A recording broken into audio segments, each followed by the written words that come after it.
পনিরের সাধারণত অনেক রকম রেসিপি আমরা খেয়ে থাকি।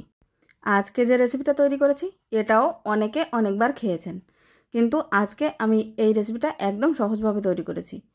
পনিরের এই রেসিপি যদি এভাবে বানানো হয় তাহলে ভাত, রুটি, লুচি, পরোটা সব কিছুর সাথেই কিন্তু একেবারেই জমে যায়। অন্য কোনো কিছুরই প্রয়োজন পড়ে না যদি থাকে পনিরের এই রেসিপি। নমস্কার, আমি নীলিমা, আপনারা দেখছেন এনপি টেস্টি ফুড। তো চলুন বন্ধুরা, পনিরের এই রেসিপিটি দেখে নেওয়া যাক।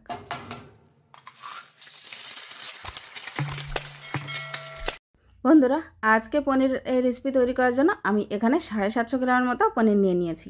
যেহেতু আমার ঘরে সকলের পনির একটু বেশি পছন্দের, সেজন্য পনির কিন্তু কোনো মতেই কম আনলে হয় না। তো পনিরগুলোকে সবার প্রথমে আমি একটু ধুয়ে নিয়েছি শুধু জল দিয়ে, তারপর পিস পিস করে কেটে নেব। তো দেখুন, এখানে আমি মিডিয়াম সাইজের করে চৌকো পিস করে কেটে নিচ্ছি। সবগুলো পনির কেটে নেব, তারপর একটা পাত্রে তুলে নেব। আর পাত্রে তোলা হয়ে গেলে এর ভেতরে দিয়ে দেব উষ্ণ গরম জল। খুব বেশি গরম জল দেওয়ার প্রয়োজন নেই, উষ্ণ গরম জল দিয়ে এই পনিরটাকে ভিজিয়ে রাখতে হবে 10 থেকে 15 মিনিটের জন্য। এতে করে পনিরগুলো কিন্তু একদম সফট হয়ে যায় আর খেতে এর টেস্টটা দারুণ আসে। এইবার এই পনিরটাকে আমি একটু সাইড করে নিচ্ছি। এবার একটা মশলা তৈরি করব, সেজন্য চুলায় একটা ফ্রাই প্যান বসিয়ে দিয়েছি আর এর ভেতরে দিয়ে দিচ্ছি 1 টেবিল স্পুনের মতো তেল। এখানে তেলের পরিমাণটা খুব বেশি দেওয়ার প্রয়োজন নেই, অল্প একটু তেল দিয়ে দিলেই হবে। তেলটা ভালোভাবে গরম হয়ে গেলে সমস্ত প্যানে ছড়িয়ে দিলাম। এরপর এর ভেতরে দিয়ে দিচ্ছি পেঁয়াজ কুচি।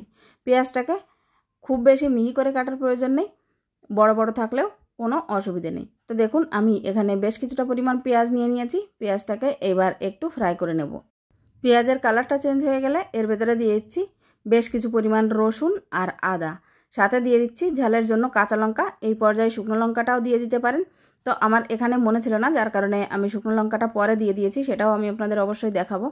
তো সব কিছুকে আবারও বেশ ভালোভাবে ফ্রাই করে নিলাম।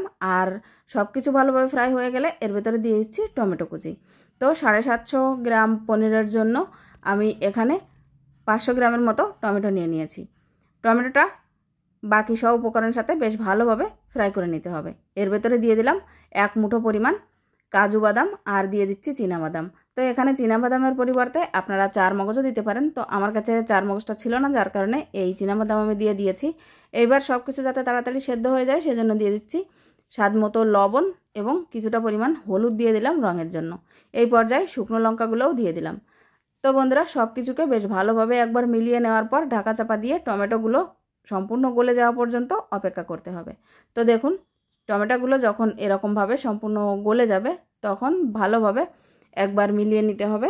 তারপর গ্যাসের ফ্লেমটা বন্ধ করে একটু ঠান্ডা করে নিতে হবে।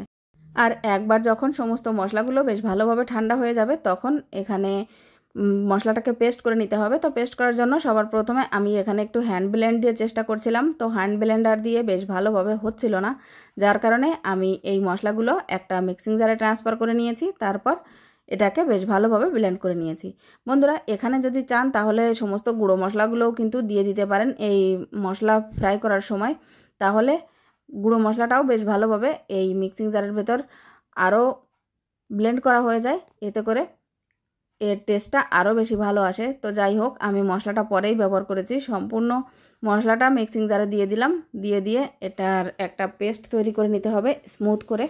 তারপর সবথেকে ইম্পর্ট্যান্ট এই বাটার পনির মশলার প্রসেসটা হলো এই মশলাটাকে একটা স্টেনারের মাধ্যমে ভালোভাবে ছেঁকে নিতে হবে। এতে করে এর ভিতরে যে টমেটোর খোসা বা ঝালের বীজ, এগুলো যে দানা দানা অংশ থাকে সেটা এই স্টেনারেই বেঁধে থেকে যাবে আর একটা স্মুথ গ্রেভি আমরা পেয়ে যাব। তো দেখুন বন্ধুরা, সমস্ত যে গ্রেভি ছিল সেটাকে আমরা চেপে চেপে বের করে নিয়েছি। আর এই যে দানাগুলো দেখছেন এগুলোকে ফেলে দেব। এবার রান্নাটার জন্য চুলোয় একটা কড়াই বসিয়ে দিলাম। কড়াইতে দিয়ে দিচ্ছি পরিমাণ মতো তেল। তো আমি এখানে আজকের এই রান্নাটা কিন্তু সানফ্লাওয়ার অয়েল দিয়ে করছি, আপনারা সর্ষের তেল দিয়েও করতে পারেন, কোনো অসুবিধা নেই। অল্প একটু তেল দিয়ে দিলাম আর এর ভেতরে দিয়ে দিচ্ছি বাটার। তেল আর বাটার বেশ ভালোভাবে গলে যাওয়ার পর এর ভেতরে ফোড়নের জন্য দিয়ে দিলাম গোটা জিরে আর তেজপাতা। এরপর দিয়ে দিচ্ছি 2টো মিডিয়াম সাইজের পেঁয়াজ কুচি। পেঁয়াজটাকে আমি কিন্তু খুব মিহি মিহি করে কেটে নিয়েছি। আর পেঁয়াজটা একটু কালার চেঞ্জ হয়ে যাওয়ার পর এর ভেতরে গুঁড়ো মশলাগুলো দিয়ে দিচ্ছি। কাশ্মীরি লাল লঙ্কার গুঁড়ো, হলুদ, ধনে গুঁড়ো, জিরে গুঁড়ো সব কিছুই দিয়ে দিলাম। আর যেহেতু ঝালের জন্য শুকনো লঙ্কা ব্যবহার করেছি সেজন্য এখানে আর শুকনো লঙ্কার গুঁড়ো ব্যবহার করলাম না। এইবার এই সব উপকরণ বেশ ভালোভাবে পেঁয়াজের সাথে কষিয়ে নিতে হবে।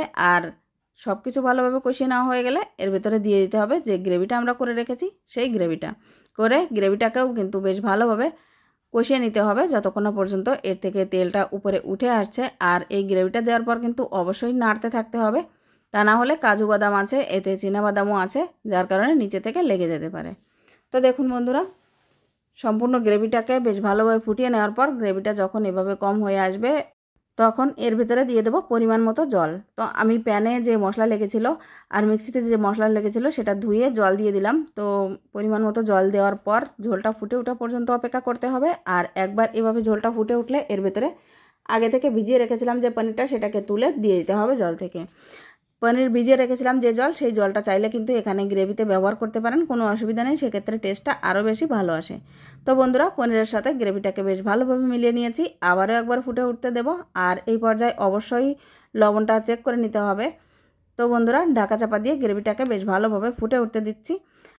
বন্ধুরা, আজকে এই বাটার পনির মশলা রেসিপিটি যদি আপনাদের ভালো লেগে থাকে অবশ্যই একটা লাইক করার অনুরোধ রইল। আপনাদের করা একটা লাইক আমাকে নেক্সট ডে তৈরি করার জন্য অনেক বেশি মোটিভেট করে।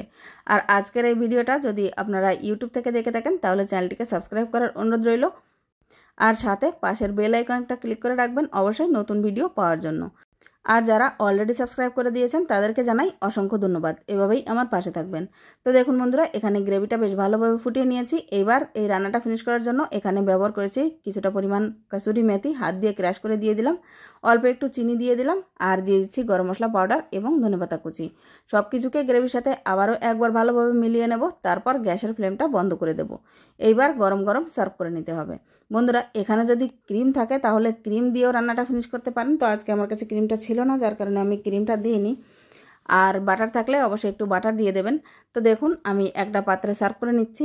একবার এই রেসিপিটা বাড়িতে তৈরি করে সকলকে ভাত হোক, রুটি, লুচি অথবা পরোটা যে কোনো কিছুর সাথে পরিবেশন করে দেখতে পারেন। সবাই কিন্তু বেশ মজা করে খাবে। আর গরম জলে ভিজিয়ে রাখার কারণে পনিরটা হয়ে ওঠে একদম সফট, মুখে দিলেই একদম মিলিয়ে যায়।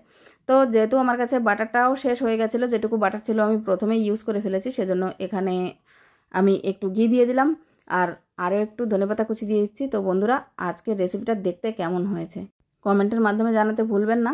আর এই রেসিপিটা সত্যি এতটাই টেস্ট হয়, একবার বাড়িতে অবশ্যই ট্রাই করে দেখবেন, সকলের খুব ভালো লাগবে।